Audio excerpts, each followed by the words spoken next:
Even in my heart, I'm going to want to choose to kill him because he's insulted me, he's incited something, or I just don't like the look of his face. I don't like the look of his face. That definition is murder. It's murder. Okay, right? So we're going to go to adultery.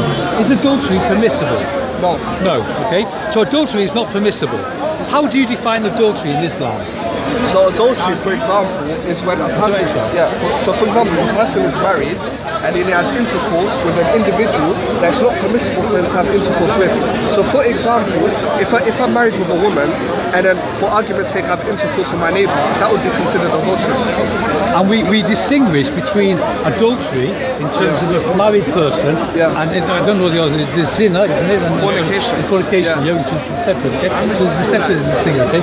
So if a married man turns around and says, I believe it is right for me to commit adultery, okay, right? Then therefore, by the standard of Allah, by the standard of the Quran, by the standard of Muhammad, by the standard of the Bible, they would be wrong. By the standard of the Bible, they would be wrong, okay, right? So therefore, for any man to turn around and say, I choose, okay, to not any man. Because the Prophet of God can choose by God's permission. So the Prophet, like Moses, choose something. I'm trying to understand something here. So the Prophet Muhammad, okay, no, right? Prophet Muhammad, Prophet Moses in the Bible. I'm talking about Prophet Muhammad. Yeah, but why the Prophet Muhammad exception? Why? Because you're a Muslim and I'm not. Yeah, but you're a Jew, you're a Christian. The Prophet Muhammad. You're a Christian as well. I'm a Christian. The Prophet Muhammad. You're having a funny conversation. The Prophet Muhammad, okay, right, decided, okay, and chose to follow a way of life, okay, according to Christians, okay, according to Christians who witness, that he chose to take a 6-year-old girl, okay, in marriage. Now we can argue whether it's 6 or 60 or whatever, okay, we can argue that. Chose to take that 6-year-old girl, okay, when he was already married, okay, right, and claims that that is by the will of Allah. He had an adopted son. Okay, right? His adopted son had a wife. You're firing points, no, Wait. You start speaking about You start speaking about murderer and killing. No. We have agreed. We have agreed, okay, that murder is wrong, okay? And we discussed. No, the Bible is not. We agree that murder is wrong. The Bible is not. Because the Bible says that murder is wrong. No, it doesn't. No. It's what you want. The law of Moses. Thou shalt not murder. Can we speak now?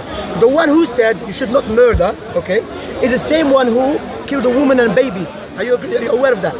Thou shalt not murder, okay? Okay, I'm saying the one who said that. Who gave those words? The one, Moses. Who gave those words? Are you listening to me or not? So Moses contradicted himself. So Moses committed a sin, yes. No. God told him to do Moses committed a sin, but we know that. No. We know that Moses murdered. We know that David. God commanded. We know that David committed adultery. Get the verse. Go to Leviticus. God told him to go kill a woman that slept with every man. Okay? So he was not Moses by himself. And Prophet Muhammad never got married to Aisha when she was 6. That is incorrect. Incorrect. So have you read your? Let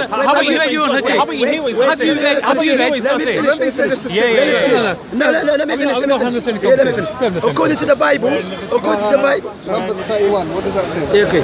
Where is it? And the Lord, according to the Bible, when a girl reaches the age of puberty, she's allowed to get married. Are you aware of that? And according to Sahih al-Bukhari, Muhammad, according to Sahih al-Bukhari, Aisha was prepubescent, playing with dolls, prepubescent. Calm down now. Now you know according to the Bible. According to are you Christian? According to al-Bukhari, Aisha was prepubescent. He says that she married at the age of 6. He fondled her until the age of 9, and then he had sex with her at the age of 9. That is what your al-Bukhari says. No, he's running away. Ikhwa, bring the cameras here. Bring Ikhwa. You know what he did? When he one second. What he did, Ikhwa, when he noticed I put myself into a big problem, he started shouting. And your Bukhari doesn't say Aisha, she was under the age, or she has no age puberty.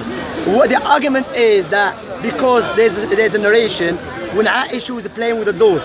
The school has mentioned that event occurred when Aisha was 16. And we know, according to British law, if you are age of 16, you're allowed to get married. We know that. So even in your country, the age of 16, with the permission of your parents, you're allowed to get married. So what is the problem? We know now there is many people. Back in those days, my brothers and sisters, what you have to understand, they were in a desert, nowhere. They used to look for anything to entertain them.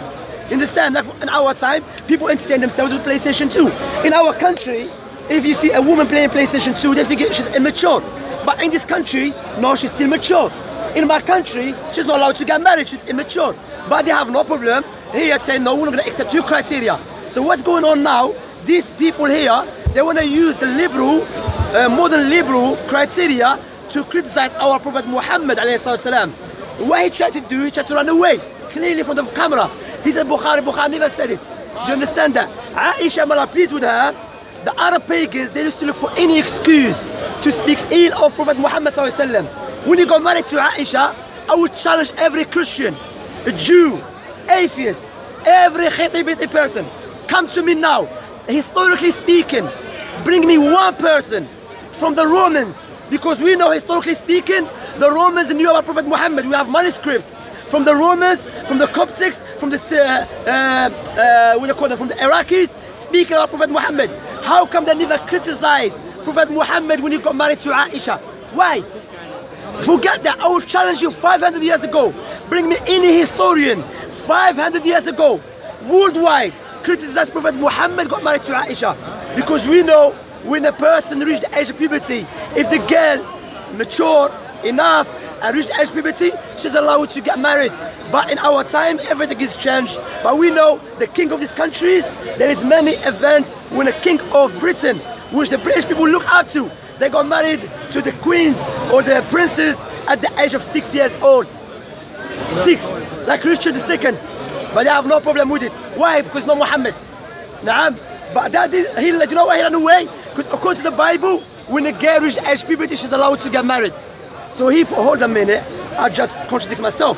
And about akhawat, my brothers and sisters, and for the non-Muslims who are sincere, the Christian missionaries here, they're not doing good favor for you, because they will reject the Bible for the sake of rejecting Prophet Muhammad sallallahu alaihi wasallam. The proof of that, a few weeks back, one of them said Abraham committed fornication. When I told him Abraham had 2 wives, he said yeah, he committed fornication. For the sake of what? Rejecting Prophet Muhammad. So alhamdulillah, we are here for them to expose the liars, the evildoers. Remember, he said Moses done a sin, and the Lord spoke to read it. Yeah, let me read all this, akhi. He done a sin. That's what I'm saying, akhi. That's my point. The Christians here, they will even disbelieve in Moses, disbelieve in Isaiah. He says here, 31. And the Lord spoke unto Moses, saying, avenge the children of Israel of the Midianites. Afterward, and then it goes 17, God 17. Yeah, because he said go take revenge. Yeah. Watch this. That's the context. Now therefore kill every male among the little ones, and kill every woman that known man by lying with him. So you kill a woman because she slept with a man, and the other one keep a little girl for yourself. Why are you gonna keep a little virgin for yourself? To play football with her? Of course, for intercourse. And they are Christians, please, when you come to speaker's corner, put on niqab. Put on niqab, burqa, because you are embarrassing yourself. You have nothing to speak against our Prophet Muhammad alayhi salatu wasalam. May Allah give us sincerity and may Allah make us humble. What channel are you doing? This is the first